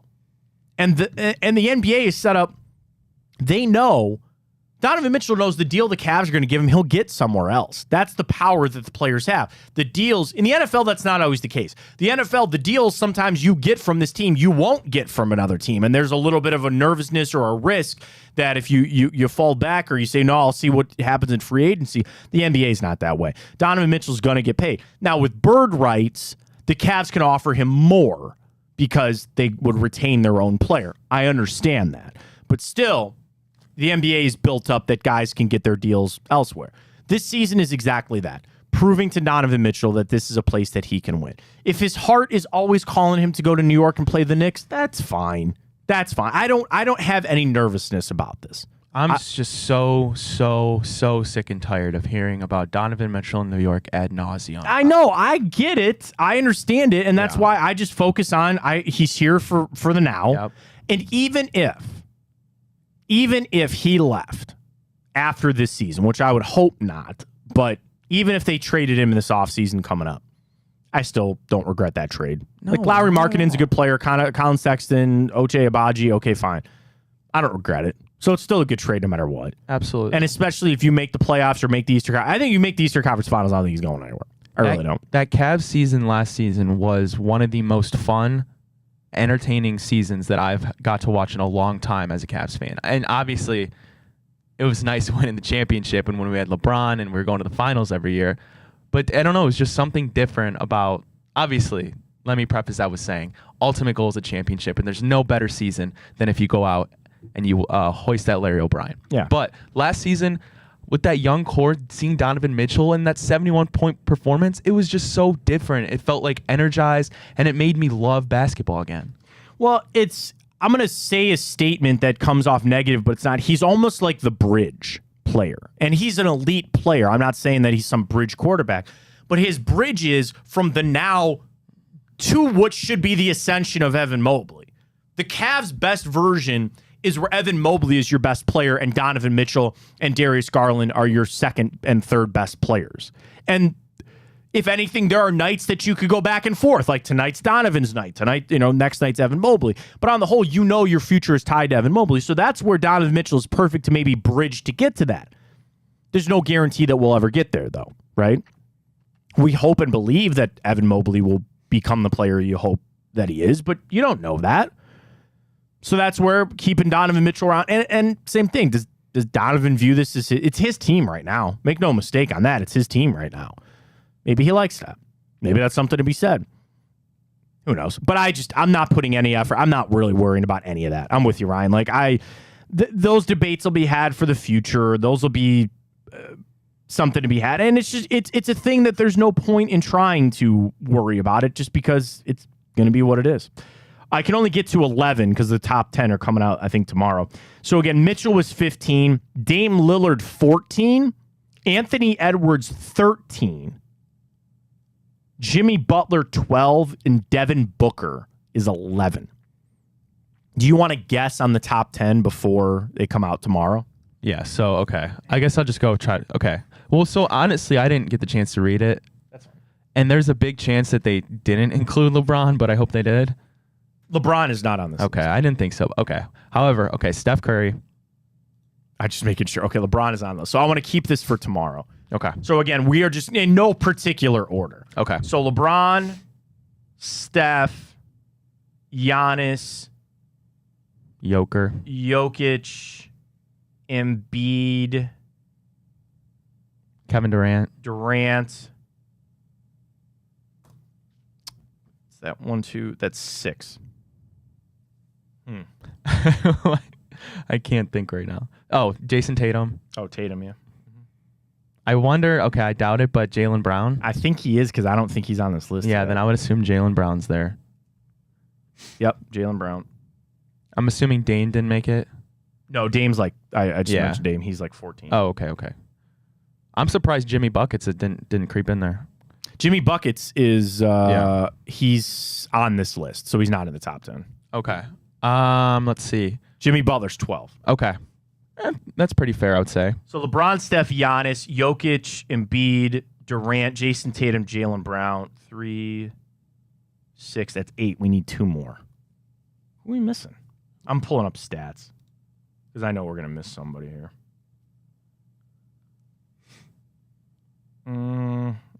Did they put... No. They didn't we forgot Luka. Oh, of course. Yeah, Luka Doncic. They didn't put James Harden in there, did they? Harden, no way. It's got to be Shea. It's got to be Shy, yes. Yeah, Shy. Sorry, I say Shea. Shai Gilgeous-Alexander. It's got to be him. Yes. That's got to be the 10, right? That's it. That's got to be the 10. LeBron, Steph, Giannis, Jokic, Embiid, Durant, Jason Tatum, Jaylen Brown, Luka, and Shai. That's got to be it. Yep, that's got to be the 10. So I want to compare that to the list tomorrow. I mean, that's got to be it, unless we're missing somebody completely huge, but I don't think that's going to be it. All right, we come back. Let's jump into Time Hop. Tell you what happened this day in history. Stay with us right here. Matt Fontana Show on Big Play. Don't forget, Chico coming up 12 to 2. And tonight, bonus time, which is Bruce Drennan. So get the replays on Twitter, Facebook, and YouTube. All of our stuff is at Matt Fontana Show. Drop us a follow on Twitter. Drop us a follow on Facebook. Subscribe to our YouTube channel and our Instagram page, which has been rocking pretty hard there at Matt Fontana Show. So appreciate all the love and support. We got Time Up. We got it next.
All right, I've got something in Time Hop that you would say there's no way in hell that this ever happened on October 11th, but nonetheless, it actually did. So welcome back. Matt Fontana Show here on Big Play. We do Time Hop every day where we go back this day in history and tell you what happened. I have 2 TV shows for you as well and an Indians World Series to get to. But first, we start. Would you like to guess, Ryan, on the one thing that I said would never happen on this day in October? It's a weird thing to ask because there could be a million different things. So I'll tell you this. It was 3 years ago today. So Okay. 2020, which was what? The pandemic. Right. It is a sport-related thing. And this is something that's never happened before? I mean, it's just, I can guarantee you it would probably never happen in October, ever. Does that have something to do with the weather? No. It has something to do with the NBA. They crowned their champion this day 2020 because they had to push the season back. This day 2020, the Lakers won the NBA title over the Heat. LeBron won his 4th ring, his 4th Finals MVP, and they finished the season on the 11th of October because they had to push it back because of the pandemic. I mean, there's a whole... I'm sure there will be books written... there'll be days. I joke, Ryan, that did you ever have that project growing up where you had to go talk to like a grandparent or an aunt and uncle or something about the life-changing event of their lives? Absolutely. And I sat down with my grandmother and I asked her, and she said JFK getting shot. And I guarantee you there will be a day where I sit down with my son or my daughter and they say, Dad, Mom, and it'll be probably 9/11. But also, like, we lived through the pandemic and what that year was really like. And give credit to the NBA because, man, they found a way. They had the bubble. There are people that want to discredit LeBron winning that title because it was in the bubble and that kind of stuff. I don't really buy it. The magic of the Browns that season, all that kind of stuff. So, yes, this day 3 years ago, in the middle of October, the NBA crowned their champion with the Lakers beating the Heat. Also, this day 2020, Browns taking on the Colts. Browns victorious 32-23. Baker Mayfield, 247, 2 touchdowns, 2 interceptions. Browns defense got 2 picks from Phillip Rivers and held Jonathan Taylor to just 57 yards rushing. Nick Chubb did not play in this game. Kareem Hunt had 72 yards on the ground. Jarvis Landry, Odell Beckham, 88 and 58 yards with Hollywood Higgins. Rashard Higgins getting a touchdown in that game for the Browns, getting the win 32-23 this day 2020. I also remember that because this was the day that not only Dak Prescott broke his ankle, but the Falcons fired Dan Quinn all on one Sunday back in 2020. People were really nervous. Is Dak still going to get his deal? And unfair question, Ryan, that I will pose to you. Does Dallas regret Dak Prescott's extension? Because the question is, who could they have gotten better, right? You don't know. I would say no. I would say no, unless... Because they have had success. Like, I get it. He's gone to the playoffs and he has happened to disappear. He's just ran up against the 49ers. I know, but they don't have very much talent around him. I'll say that to my answer. CeeDee Lamb's fine. They put all their eggs in Michael Gallup and Tony Pollard, and it's not going well down there in Dallas. A bit of a sad one this day, 2019, is Swagger officially retired as the Browns mascot. Of course, RIP to Swagger. Yes, they did a live stream for the funeral of a dog. His son looks good, though. SJ's. I guess there's already a lineage. There's already another one lined up. Like, SJ's even approaching It's like retirement. a monarchy. Well, yeah, and he's got it's a quick little run. You got to go. We're talking about running backs having a 3 or 4 year run. Really being the dog mascot for the Browns. Got to get in, get your good 3-4 years, and head off to retirement. So that's where we're at. This day, 2017. Oh, what a time that Hugh Jackson announced Kevin Hogan would be the starting quarterback after Deshaun Kaiser just sucked in 2017. Yeah, let's take a moment and just fully embrace what you just said and realize that things could be a hell of a lot worse. I know. It's all relative, right? It is. And that's kind of my thing about where we sit with the Browns when it comes to, Watson. This comes from a group of people, myself, Ryan, and all the fans out there. We've been through a lot, man. So that's why I don't apologize for being the way that I am, because we've all had to deal with so much crap. So now when I have expectations for this team and I want the Browns to win, I'm not putting up with bull crap anymore. I'm sick of it. And I know that this team is good. I know that they should compete. And this isn't me yelling at the Browns or yelling at Deshaun Watson. He got injured. It's not his fault. It's not his fault. It's not Nick Chubb's fault that he got hurt. It's Micah Fitzpatrick's. It's not Jack Conklin's fault that he got hurt. I'm joking. It was whatever. I don't care on the hit anymore. That's the game. But when stuff like this pops up to potentially derail the season, and I just question, are the Browns fumbling this? Where's that football? Are they fumbling this Deshaun Watson situation? Because if they are, I'm going to freak out and be pissed off about it. That's what's going to happen. And there's a part of me right now sitting here saying I think they're fumbling this. What did they say ad nauseum? Ball security, ball security, ball security. Right here I am throwing the football around. I don't know where it went. But yes, we don't have Kevin Hogan and Deshaun Kaiser starting for us anymore, so I guess that's good. Back in 2015, this day, Browns beat the Ravens 33-30 in overtime. Josh McCown threw for 457 yards and 2 touchdowns. Joe Flacco with 1 touchdown. Here is your trivia question of the day, Ryan. Who kicked the winning field goal for the Cleveland Browns in overtime this day, 2015, to beat the Ravens? It was a 32-yarder. I don't doubt you, young man. You ain't getting it. Was this before Cody Parkey? It was not Cody Parkey. It was before Cody Parkey. Way before. I'm just trying to way before McLaughlin, before Cody Parkey. Wasn't Greg Joseph. And this was 2015. 2015. Who suited up for the Browns to kick a game-winning field goal in overtime in 2015?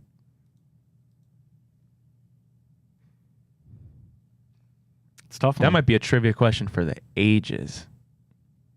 I don't know, Matt. Travis Coons. Wow. Yep. Would never pick. I mean, I remember the name now, like, because it pops back up, but I would never have gotten that either. Travis Coons kicking the winner for the Browns this day, 2015. This day, 1948 celebration. The Indians won the World Series. This day, 1948, they beat the Braves 4-3 to win in 6 in the World Series. Very happy birthday to Mr. Lefty himself, Steve Young, legendary Ohio State linebacker Chris Spielman, noted Browns tormentor Terrell Suggs. High on that list. Like, it's Harrison, it's Troy Polamalu, it's Ray Lewis, it's Ed Reed, but T Sizzle's on that list, man. Terrell Suggs just feasted on the TJ Watt is now currently number 1. Yeah. On the Browns, like, it's like the FBI most wanted list. Current number 1 Browns tormentor, TJ Watt. For sure. Who's number 2, do you think? Lamar? We got to play Lamar tough, though. It's not Burrow. It's not Najee Harris. Like, I can't think of anybody else on Pittsburgh. Baltimore, Mark Andrews. Yeah. Not really another skill position plays. I can't think of any defensive guys. Yeah. And then the Bengals, I mean, Jamar Chase is good against everybody, but, like, again, it's not Trey Hendrickson. I think number 1, number 2 is TJ Watt and Mark Andrews. There you go. Mike Conley, former Ohio State Buckeye. Speaking of former Ohio State Buckeyes, Ronnie Hickman, current Cleveland Browns, celebrating a birthday today. The great Mr. Joel Bitonio celebrating a birthday today.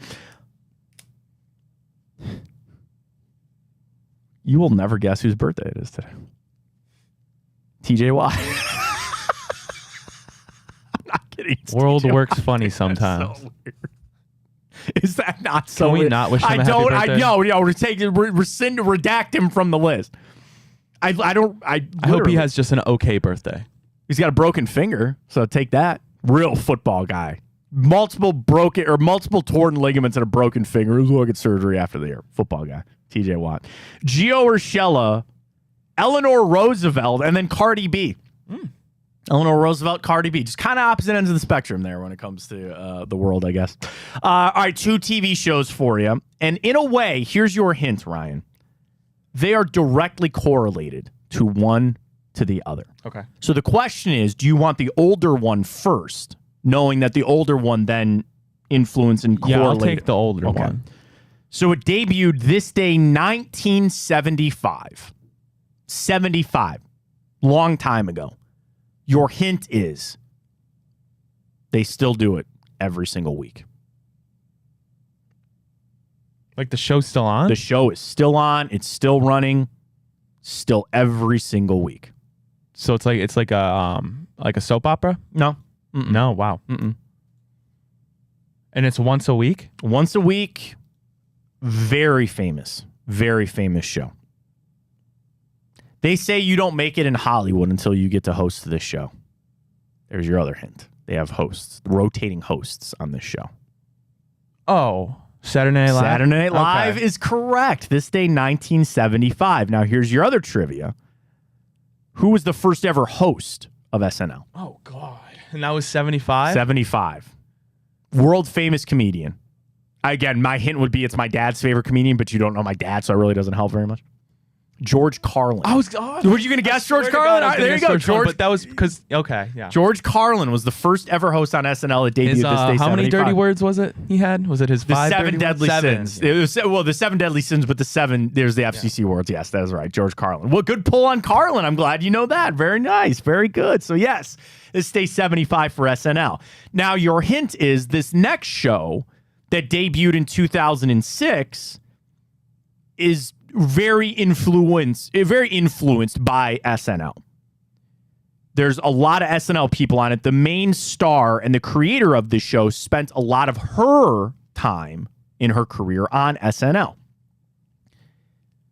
And the show is based on her experiences on SNL. The whole show is based on a fictional live sketch comedy. I don't know if you've seen it. I've actually never watched it. People bring it up. I think it's a pretty good show, like relatively a pretty good show. And it's pretty popular. It's a girl? Yes. Oh, shoot. They just came to town.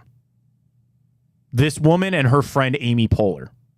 Oh, so it's Tina Fey? Tina Fey. Okay, so I never watched it, so I don't know if I'd get it either. Yeah. 30 Rock. Oh, okay. 30 Rock. It was based, never watched it, the whole show, I guess. Alec Baldwin. Yeah, Tracy Morgan was on there. Yeah, so 30 Rock debuted this day, 2006. So there you go, SNL right into 30 Rock, this day in history. All right, we're going to wrap up a little bit early today. We got Drennan coming in, so he's going to record his show. He'll be on tonight. So you can check that out on Big Play all across our platforms, at Matt Fontana Show. Really for the rest of the day. Oh, do you want to do our Typico bets for tonight? Let's do it. You got to fade me, though. Got to fade me. Triple action tonight. Baseball. I am going to take, which should tell you that you should fade me on all of them. I'm taking the Braves tonight. Oh, Nola's pitching for the Phillies, though. And the Phillies are the favorite. I'm taking the Braves. I'm taking the Astros just because I do not want to see Minnesota win. And I'm going to take the Dodgers to hold off elimination there. So again, Braves, Stros, Dodgers, book it, probably fade all of them, but I think that's what we're going to go with for tonight. Typico, use that code BIGPLAY150, get signed up, either fade me, roll with me, parlay it on up if you want. Actually, I should look for the boost quickly. We got to get out of here, but quickly, boost. Back into the Typico app we go. I could get a Dodgers-Phillies money line at plus 230 as a boost. 3-leg parlay. Dodgers, Braves, Astros. Exactly what I wanted. Plus 650. Dude, do I do it? Do I put a 20 spot on that? So you're doing Dodgers, Stros, Braves. So then I'm going to roll with Philadelphia, Minnesota, and Arizona. I want to win my money. Braves, Dodgers, Stros, boosted, bro, 653. Yes, I'm in. Let's go. Matt, I gotta turn this around one time now. If you go 0 for 3, you're gonna have to do something. All right. Well, I'm not jumping in the lake. We'll do that later. It's in. We're rocking, ready to go. Get your bets in for tonight. For the Browns, for the rest of the day, we'll hear from Kevin Stefanski at some point. Just be tempered. I'm going to operate from today, for tomorrow, for the rest of the week, that Deshaun Watson is going to play. If they want to change my opinion, if they want to tell me different, fine. Understand that it's going to be a little bit different. It's going to look a little bit different for the Browns, but we'll see. I don't think they're going to say much. Understand that. Be guarded. And I wonder if any more information will come out. We'll hear from Stefanski. I want to know if he's throwing. My biggest question is he going to reveal if Deshaun Watson is thrown? Then his status for practice today. Is he limited? Is he a full participant? We'll see. I've got nothing for PJ Walker or Dorian Thompson-Robinson. I'm not here to make that debate. He will be asked if that would be the plan. He'll probably say nothing because he'll say that we're waiting to see day-to-day on Deshaun Watson, and we'll see how that plays out. But really, the rest of the afternoon is going to be told on just what Kevin Stefanski has to say. Then, if Deshaun Watson is going to speak to the media today. I think that's a big part. If he speaks, I'm going to feel a little bit better about him playing on Sunday. So with all that in mind, I think it's still a pretty big afternoon for the Browns. So we'll wait to see. Chico coming up at noon, so don't go anywhere. Get you on the iHeart app. You can follow Chico on all of his platforms, on Twitter, on Facebook, on social media, and check him out for the live stream there. We're up at Matt Fontana Show on Instagram. We're on Twitter. We're on Facebook and YouTube as well. Drop us a subscribe or follow there if you can. And again, Chico coming up at noon. And then tonight, bonus time with Bruce Drennan on the Big Play social media platforms there. Really appreciate everybody joining us this morning. Enjoy the hell out of the rest of your Wednesday, and we'll talk to you tomorrow. Same bat time, same bat channel. For Ryan Tyler, I am Matt Fontana, and as always, take it easy.